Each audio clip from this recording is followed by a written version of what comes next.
Les problèmes de protection contre le Covid-19 touchent tous les corps de métier.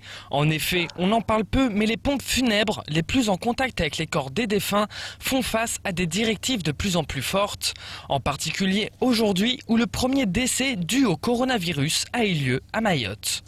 Les mesures minimales de sécurité, c'est masque, gants bien évidemment. Lorsqu'il n'y a pas de suspicion de Covid-19, c'est un transport normal entre guillemets. Par contre, lorsqu'il y a suspicion ou confirmation de Covid, les mesures ne sont pas du tout les mêmes. Il faut mettre une combinaison, il faut porter des gants, des lunettes, des chausse-pieds. La différence se fait au niveau du certificat de décès établi par le médecin. En cas de décès par le Covid, effectivement, le médecin prescrit une mise en bière immédiate. Une mise en bière immédiate autorisée par la Haute Autorité de Santé ayant publié un avis le 24, ayant été repris par le Premier ministre comme décret le 28, simplifiant les tâches administratives et autorisant l'enterrement immédiat d'un corps contaminé. Un enterrement qui n'est pas compatible avec les us et coutumes locales. Cet avis du Haut Conseil ne tient pas compte des spécificités mahoraises et au cas particulier, il est prescrit qu'on peut faire la toilette. Or, à Paris, lorsqu'ils écrivent que l'on peut faire la toilette, ils entendent qu'on peut coiffer le mort, habiller le mort, etc. pour la mise en bière.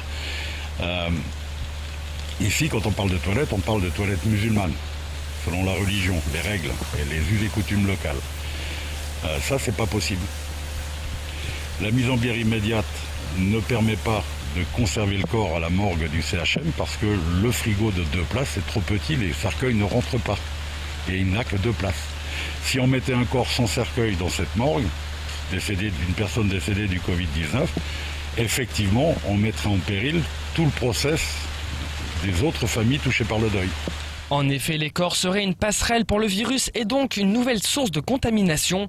Une situation et des équipements limités qui vont poser problème lorsque les cas de mort dus au Covid-19 vont s'entasser, en particulier aujourd'hui où le premier mort a été confirmé sur l'île aux Parfums.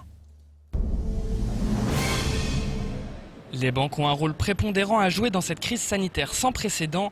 Vendredi, le préfet a réuni tous les acteurs de la place bancaire et le directeur de l'IEDOM. L'occasion d'évoquer les dispositifs de soutien annoncés par le gouvernement, tels que le report des échéances sociales et fiscales. Le dispositif qu'a pris la BFC est tout d'abord de maintenir une grande partie du réseau ouvert pour traiter les opérations et effectuer les retraits, etc. et les moyens de paiement. Donc par contre, bien entendu, on privilégie tout ce qui est à distance. Le deuxième élément, ça a été de prendre en charge les reports d'échéance pour l'ensemble de la clientèle, entrepreneurs, commerçants, professions indépendantes et entreprises.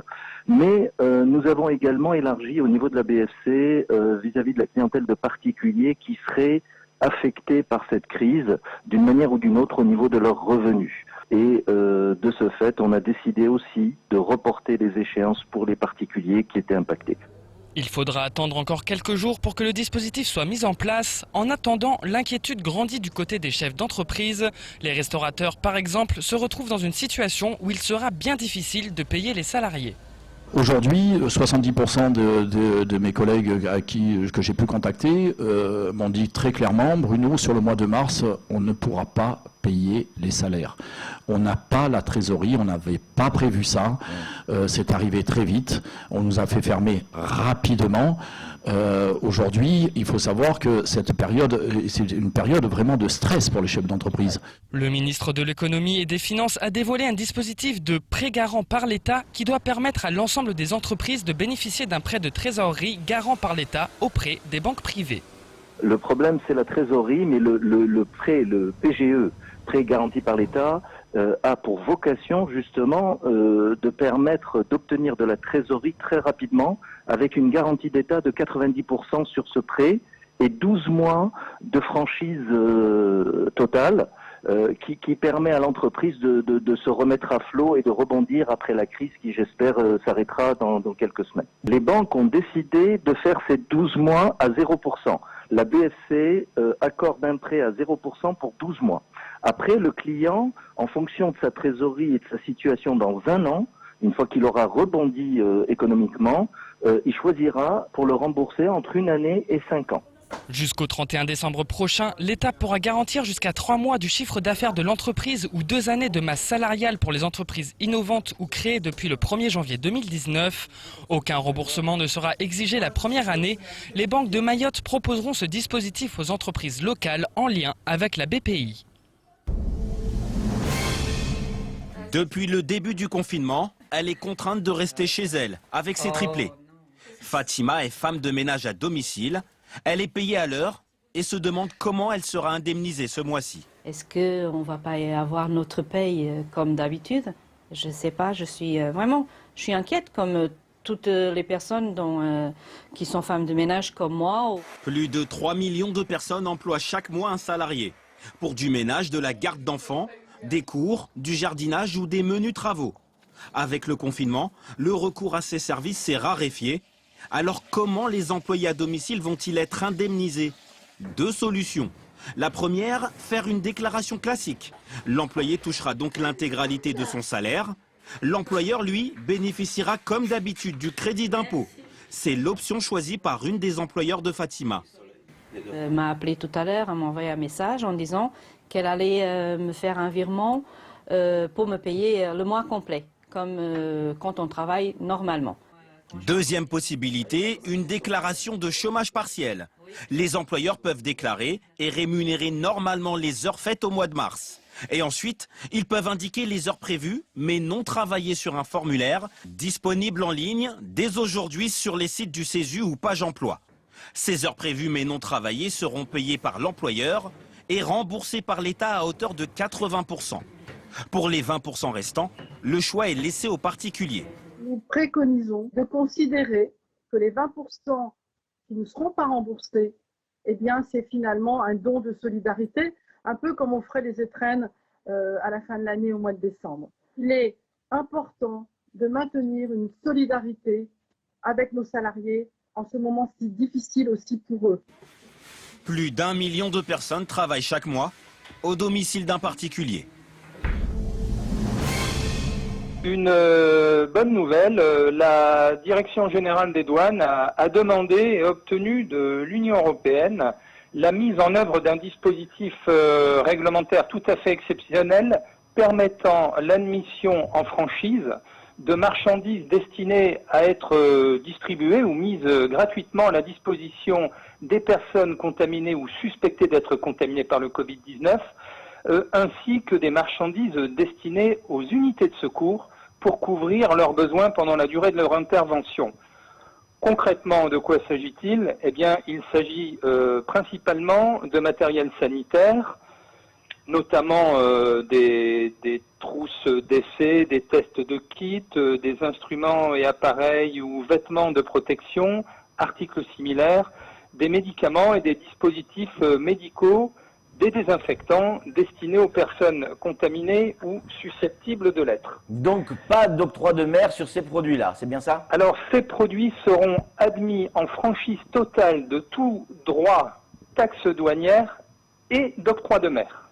Y compris d'ailleurs, je le précise, la partie régionale de l'octroi de mer. Le nombre de classes d'école primaire en France à la rentrée 2019 atteint un total de 254 358 classes. Jean-Michel Blanquer, ministre de l'Éducation nationale et de la jeunesse, a décidé qu'aucune classe ne pourrait fermer dans les communes de moins de 5 000 habitants sous l'accord du maire. Il s'agit là d'une promesse de campagne du candidat Emmanuel Macron. Le gouvernement s'engage par ailleurs à augmenter pour la 3e rentrée consécutive les taux d'encadrement dans tous les départements de France. Il va également consacrer la priorité cette année à la maternelle. Cela se traduit par l'instruction obligatoire à 3 ans, l'engagement de limiter les classes de grande section à 24 élèves sur tout le territoire et le dédoublement dès que possible des grandes sections en REP+. En parallèle, le calendrier de la carte scolaire va se poursuivre afin d'assurer les opérations de mouvement des professeurs des écoles dans les délais attendus. Annick Girardin, ministre des Outre-mer, et Jean-Baptiste Djebari, secrétaire d'État chargé des Transports, ont décidé de réduire encore les vols commerciaux vers la Réunion et Mayotte pour ralentir au maximum la propagation du Covid-19. À La Réunion et à Mayotte, les préfets ont décidé de mettre en place une quatorzaine dans un centre de suivi sanitaire collectif.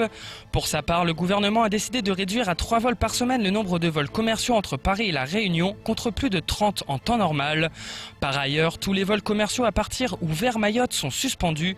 Le gouvernement va mettre en place une continuité minimale des liaisons aériennes entre Mayotte et La Réunion, de manière à ravitailler Mayotte en produits sanitaires et alimentaires, à permettre les rapatriements et les évacuations sanitaires urgentes, ainsi que des renforts de personnel soignant. Le volume des passagers vers La Réunion pourra être limité en cas de dépassement des capacités d'accueil en centre de suivi sanitaire collectif. La Poste de Mayotte réorganise ses activités services courrier colis en cette période d'épidémie. À partir de ce jour, la distribution sera assurée 3 jours par semaine, à savoir mercredi, jeudi et vendredi.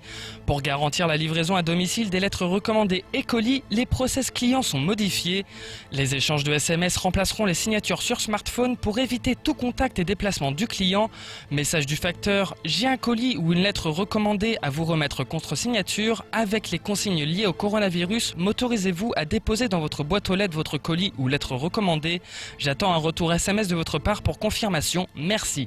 Par ailleurs, les 2 carrés professionnels à Kaweni et Chirongui seront ouverts également du mercredi au vendredi aux horaires habituels.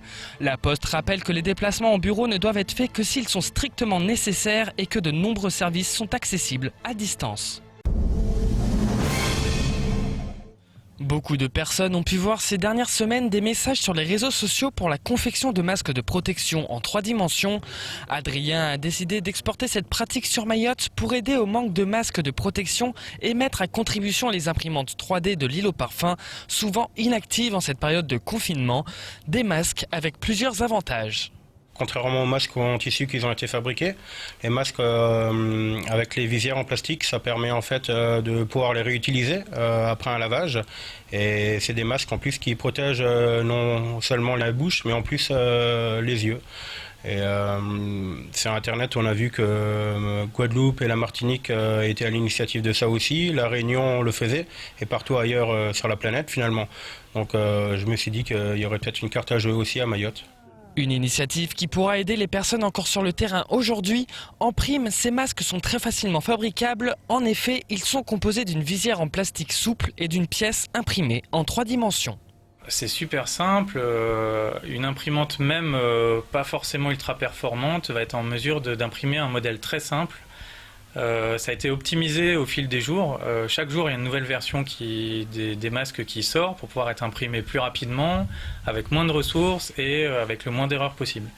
Donc c'est quelque chose qu'on peut imprimer en 1 heure maintenant et du coup, il n'y a quasiment pas de déchets. Peu de déchets qui constituent un bon point pour l'environnement, mais qui n'enlèvent rien au problème de ravitaillement en matières premières sur l'île, ce qui pose un problème aux 2 partenaires qui voient leur stock de bobines réduire à vue d'œil. On a un potentiel de fabriquer 700 masques, dont 60 par jour, mais rapidement on va être dépassé par la matière première et par la confection. Donc je demande à l'aide si possible au préfet ou au président du conseil départemental pour pouvoir nous aider. Et après pareil pour acheminer l'ensemble du matériel au personnel en première ligne, dont le CHM, police, gendarmerie, pompiers, pour que tout le monde puisse en avoir. Des corps de métier qui ont pu avoir leur premier masque ce matin pour décider de leur validation sur le terrain. Les 2 partenaires tiennent à saluer la solidarité des personnes prenant part à ce projet et en particulier l'aide apportée par Pôle emploi, Bureau Vallée pour les visières et la Comema pour la fourniture des élastiques.